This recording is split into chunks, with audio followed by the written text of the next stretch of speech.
Hey everyone, today I want to share with you my top 10 favorite works of science fiction. Kind of. I put out a video a couple months ago of my favorite dystopian and post-apocalyptic novels. A lot of them would be in this video here today, but I felt that I had so many within that genre that I enjoyed that I just kind of branched it apart and did separate lists. So there's nothing on this list that you'll find of that fare. There is one work that is a space opera that is dystopian, but I felt it was more space opera than dystopian, so I did include it here. The other thing I just want to say before I go on this top 10 list is I feel the science fiction genre, I'm only starting to scratch the surface. So if you're a huge sci-fi reader, you're probably not going to get a lot of deep cuts because a lot of these are pretty standard fare from the science fiction genre. However, if that's you, I'd love for you to watch this video, and when you see like my top 4 or 5, give me recommendations based on the things that I enjoy because I do want to explore this genre much more in the coming years. So let's get started. These are my top 10 favorite works of science fiction.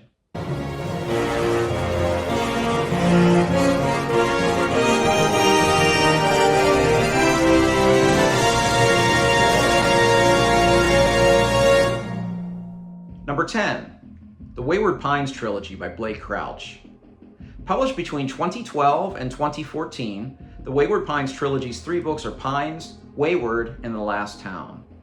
In the first book, Secret Service agent Ethan Burke arrives in small-town America in search of 2 missing agents, only to find that things are not as they seem in Wayward Pines, Idaho. In many ways, this trilogy is a single story in 3 parts and is firmly in the thriller side of the science fiction genre. Thriller indeed!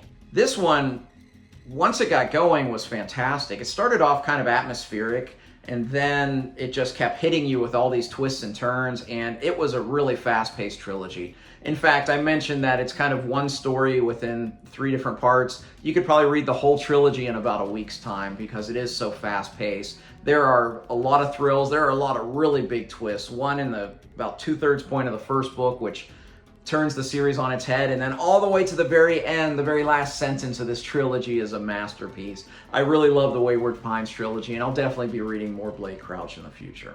Number 9, The Forever War by Joe Haldeman. Published in 1974, The Forever War has become a classic novel in the military science fiction subgenre. Influenced by the author's time as a soldier in the Vietnam War, the book tells the story of William Mandela, a reluctant hero fighting an interstellar war against an alien race. The concept of time dilation drives home the author's exploration of the theme of alienation that the soldiers feel when returning home after the war.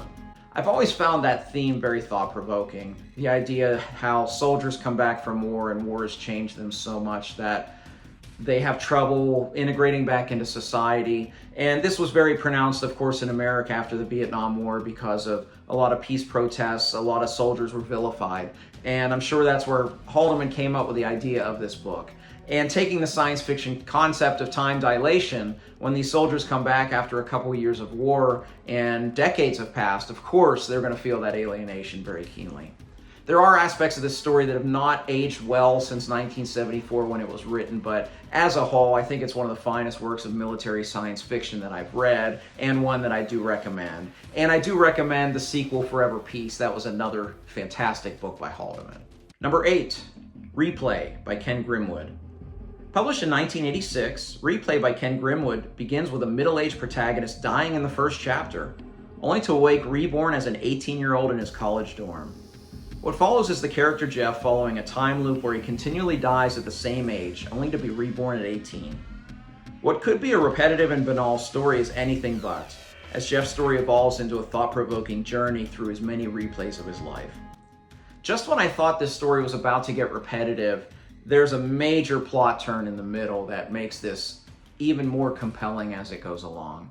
But even thinking of just the basics of this, he's in his 40s and he wakes up as 18. Sounds like a really cool experience. Most of us probably at about my age would love to replay those last 30 years of their life.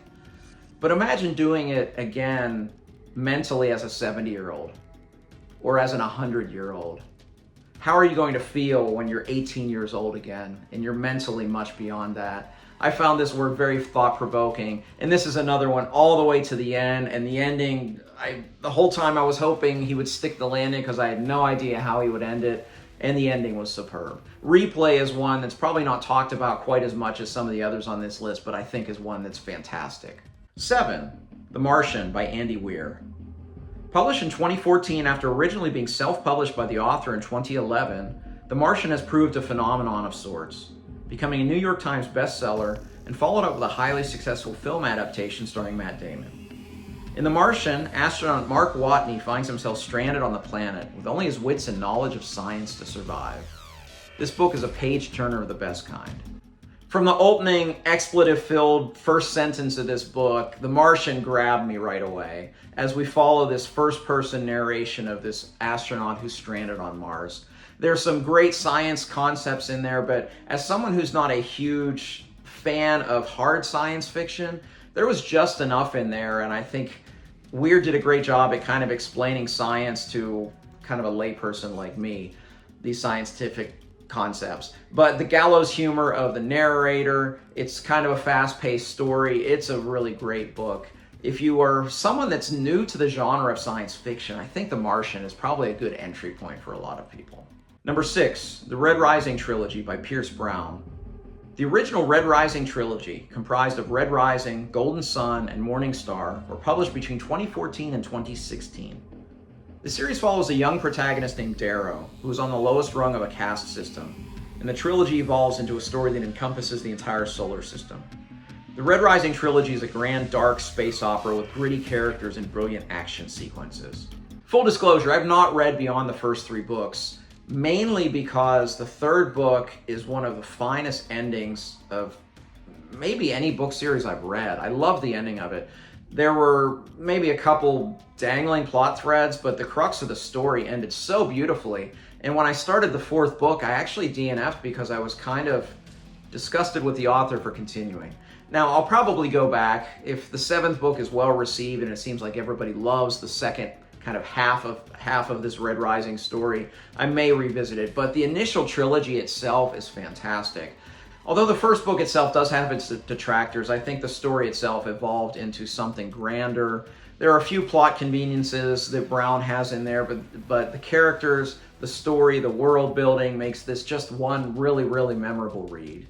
Number 5, the Foundation series by Isaac Asimov. The original Foundation trilogy was published in the 1950s, but then Asimov wrote 2 sequels in 1982 and 1986, followed by 2 prequels published in 1988 and 1993. The final prequel novel, Forward the Foundation, was published shortly after his death. The Foundation novels are one of the gold standards of classic science fiction. The Foundation trilogy is the series that made me most interested in exploring this genre, especially its classic roots. Because in that series, 2 things that I value a lot as a reader are not Asimov's strength. One is his writing style, which is always kind of described as journalistic.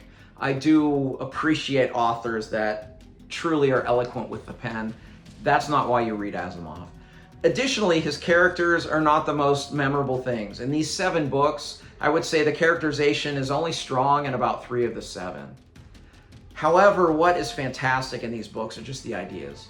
These are books that really make me think, and that's what I've found, especially with classic science fiction, is a lot of these books are very small, and they just have an impact on me. So the Foundation series, it is something that I will always love because it is probably the thing that got me into reading science fiction more than any other. Number 4, 1Q84 by Haruki Murakami. Published in 3 volumes in 2009, 1Q84 is considered by many Haruki Murakami's magnum opus. An obvious riff on George Orwell's 1984, 1Q84 seamlessly blends elements of Orwell's classic into his novel, while telling a story that is wholly Murakami, a mix of dystopia, magic, a love story, and a grand mystery all wrapped up into one. This is a mesmerizing work that gripped me from start to finish. I continue to find Murakami the hardest author for me to review. He's an author that the best way to understand Murakami is to read Murakami, because he often has such disparate elements that he throws into his works. Now, this is a daunting book. It's a very, very thick book. It is the biggest of Murakami's books. I would not recommend that that's where you start. Hard-Boiled Wonderland and The End of the World is probably a better place for you to start your Murakami journey. But it is published in 3 volumes originally, so if you wanted to read the 3 books or the 3 volumes, it would be a way for you to kind of get your foot into the door with Murakami. But this is one memorable book. When I finished it, I knew I loved it, and after a few months' time, it just kept seeping into my brain and became my favorite of my 14 or 15 books by Murakami that I've read so far. 1Q84, not entry-level science fiction, not entry-level Murakami, but a great read for you seasoned readers of science fiction and or seasoned readers of Haruki Murakami. Number 3, Ender's Game by Orson Scott Card. Ender's Game by Orson Scott Card likely needs no introduction. An action-adventure story with deep themes, Ender's Game is a book taught in secondary schools and handed out at military academies and business schools. The tale of Andrew Enderwigan is likely one that will stick with you long after you have finished the final page. The first time I read Ender's Game, I read it strictly as an action-adventure, kind of coming-of-age story of science fiction, and it works really well that way. And then there were some brilliant, truly brilliant plot twists at the end that really make you think about the book. And then I revisited it just a couple years ago, and when I read it the second time, the themes just slapped me in the face, and I just realized how much depth there is in this story. Themes of the role of violence in society, both as individual and collectively, themes of the individual versus the greater good, as we have this story of this child who's trained to be this great general to defeat this alien race called the Buggers. It's a story that has really stuck with me. I do have a bunch of Ender content on my channel if you want to check out that. I did a review of this book as well as every book in the Ender saga, and then I did a wrap-up where I gave my reading advice and reading order if you want to check out more about Ender's Game. But Ender's Game is one that has stuck with me, and it'll probably be a top 5 work of science fiction forever for me. Number 2, Dune by Frank Herbert. The first novel to win both the Hugo and Nebula Awards for Best Novel, Dune is one of the best-selling books in the history of science fiction. First published in 1965, Dune is considered one of the grandest and most important works the genre has ever seen. This space opera is heavy on deeper themes and meaning and is a remarkable blending of adventure and politics. I have a friend that's hounded me for over a decade to read Dune, and when I finally did, he was so happy that I read this book, and I love this book. I do have a Dune review on the channel if you want to see me talk about that book. It's kind of old, so I don't know how good the review is, to be honest, but I love this book. The thematic depth, the discussions of environmentalism, the exploration of culture. The Fremen are probably my favorite culture in any fiction book that I've read. And I've read a lot of fantasy where a lot of great authors have created different cultures and different peoples, and I find the Fremen just to be one of the most richly created cultures that I've read anywhere. I love the coming-of-age tale of Paul Atreides. I love the house politics. I mean, I love everything about this book. I will say one caveat, a lot of people go into this and they struggle because it's written in a third-person omniscient style. Just remember that style was very much in vogue at the time, and what it allows you to do, it allows you to see the bigger picture a lot quicker. So you're able to see a lot more of the internal politics. You're able to see so much more of the world and the universe, and for me, it just added so much richness to this tale. Dune is an all-timer for me. I can't wait for my next reread. Number 1. The Hyperion Cantos by Dan Simmons. Published between 1989 and 1997, Dan Simmons' Hyperion Cantos is one of the most ambitious works in science fiction. The 4 books, Hyperion, The Fall of Hyperion, Endymion, and The Rise of Endymion, can almost be viewed as 2 separate duologies with a through narrative. What begins as a Canterbury Tales-esque method of storytelling evolves into a larger work that defies convention and classification. Something that really impressed me with this book, this series, is how different all 4 of the books are.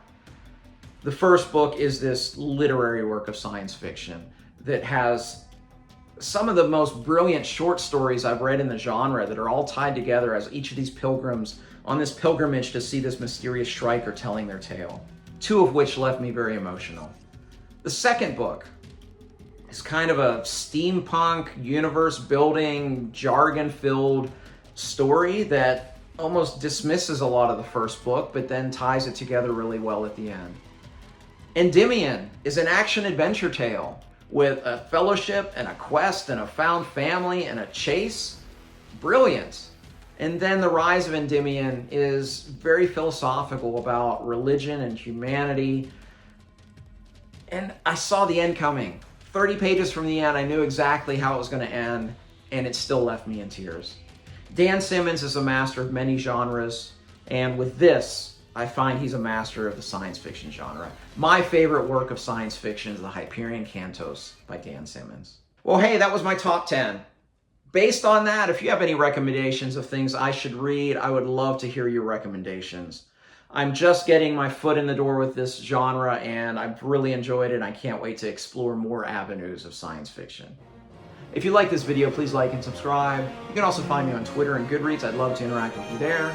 As always, thank you for watching. Until next time, goodbye.